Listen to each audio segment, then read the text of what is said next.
Welcome to Vysh IAS. So we'll be continuing with the Plums series of polity, governance and schemes today. Okay, so if you're new to this channel, please consider subscribing this channel so that you will be getting daily free updates on UPSC. And if you're looking for a good quality test series, then you can contact the number which is given on the screen 7200681675. So let's move on to the first question for today.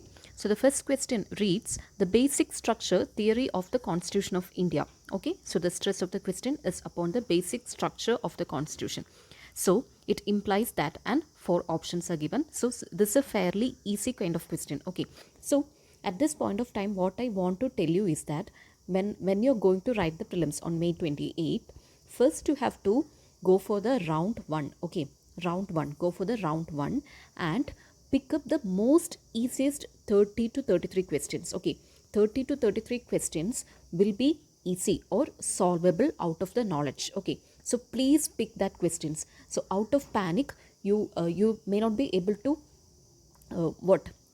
notice such questions, but you have to be in a clear presence of mind and pick up those 30 to 33 questions where you can fairly apply your knowledge. Okay, so this is very important. So you will find certain questions, and once you are done with that 30 to 33 number of questions, you will get a confidence. Okay, and out of that confidence you can move on to the round 2 wherein you can solve the remaining number of questions. Okay, so split your session into 3 rounds. Okay, 3 rounds. In the first round, you have to go for the easiest question. In the second round, you have to go for the elimination, logical kind of questions. And the round 3, if necessary, you can do some more questions if you haven't attended enough number of questions. That's it. Okay, so please don't be panic. So coming back to the question, this is an easy question, and here you all know the basic structure. And what is it? Certain features of the Constitution are so essential, so they cannot be abrogated. So this is the meaning of basic structure, and in the options they will be giving some tweaky options so that you will be they want you to make it deliberately wrong. Okay, so please don't fall into that trap. Okay, so here the correct answer is A. So you can read the other options also. It is no way related to the basic structure. Okay, so the fundamental rights cannot be abridged. No, this is not true. If you have done Lakshmikant, by this time you will be aware of this fact. Fundamental, the balance between fundamental right and DPSP, this is included in basic structure. So there is a list of basic structure out of which some features are listed. So this is also not a perfect list. This is not a permanent list. Items keep on coming in the list of basic structure through evolution. Okay, Supreme Court will be making certain judgments and many things will be coming up in the list of the basic structure. So you can go through that also. So please prepare this topic. This is an important topic, basic structure theory. Okay, so the correct answer is A. So coming to the next question. Which of the following statements regarding the advisory jurisdiction of the Supreme Court are correct? So which is the article which is talking about advisory jurisdiction? It is article number 143. Okay, so please go through judiciary also. From judiciary you will get at least 2 questions, at least 1 question, and at the max you will be getting 3 or 4 questions. Okay, so here it is asking about the advisory jurisdiction of the Supreme Court. So first statement is, it is binding on the Supreme Court to give its opinion on any matter referred to by the President. Okay, so we will move on to the next statement. First we will go through the statement. Okay, so the full bench of the Supreme Court hears any reference made to it under its power of advisory jurisdiction. Then the third statement reads, the opinion given by the Supreme Court on a reference under advisory jurisdiction is not binding on the government. Now out of this, what is the low hanging fruit? 3, the statement 3, for sure it is true. Okay, it is not binding on the government. Okay, the Supreme Court can give the advice, but it is not binding, that we know. So third statement has to be correct. So look for the options which is having 3.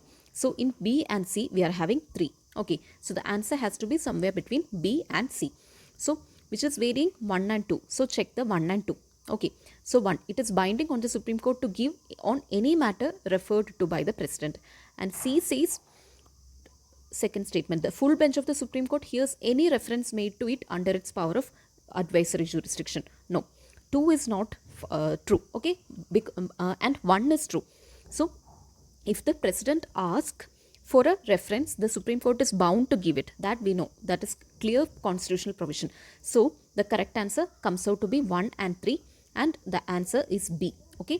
So, here the full bench of Supreme Court. Come to the second statement. The full bench of Supreme Court hears any reference. It is not any reference. In the article number 143, it is stated on which all references the advisory jurisdiction comes into play. So, you have to go through that also. Like there is a provision like pre-constitutional treaty, like that. Okay. So, please go through that provision. Substantial question of law, like that something is given. So, take this moment to revise that also. So, here the correct answer is 1 and 3. Okay. Now, fourth, not more than one reference at a time can be made to the Supreme Court. No, there is no such provision. Okay. So, correct answer comes out to be 1 and 3. Okay. So, here I have given the article number 143, and here I have given on any question of law or fact. Okay. Then, pre-constitution treaty, agreement, convenient agreement. Okay. Like that, there are some references. Not all references can be taken.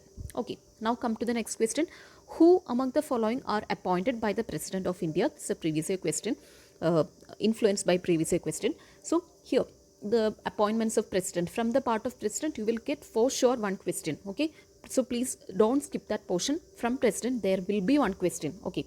So, here what are the authorities appointed by the President? So, first is the Chairman of the Finance Commission, then the Deputy Chairman of the Planning Commission, the Chief Minister of a Union Territory. Okay. So, out of this, which is the correct answer? So, correct answer is C. This is fairly an easy kind of question. 1 and 3. The Chairman of Finance Commission appointed by President. Nothing to explain. And the third also, the Chief Ministers of the Union Territory. Chief Ministers are appointed by the President only. So, 1 and 3. So, Planning Commission, it is not relevant today because it is replaced by Niti Aayog. And as I have said, this is influenced from a previous year question. So, in the next coming days, you have to go through the previous year questions also and learn the grammar of UPSC, learn the language of UPSC. Okay, so this will be giving some insights into solving the questions. Okay, so more than any mock test, that is going to help you. You have to go through the PYQs and understand the language of the framing of questions. Okay, this is very, very important. Okay, so come to the next question. Which of the following statements regarding the Constituent Assembly are true? This is also an important topic. Most people will be leaving this topic. Okay, but this is important. So, regarding the Constituent Assembly, it was not based on adult franchise. Yes, true. It resulted from indirect elections. Yes, this is also true.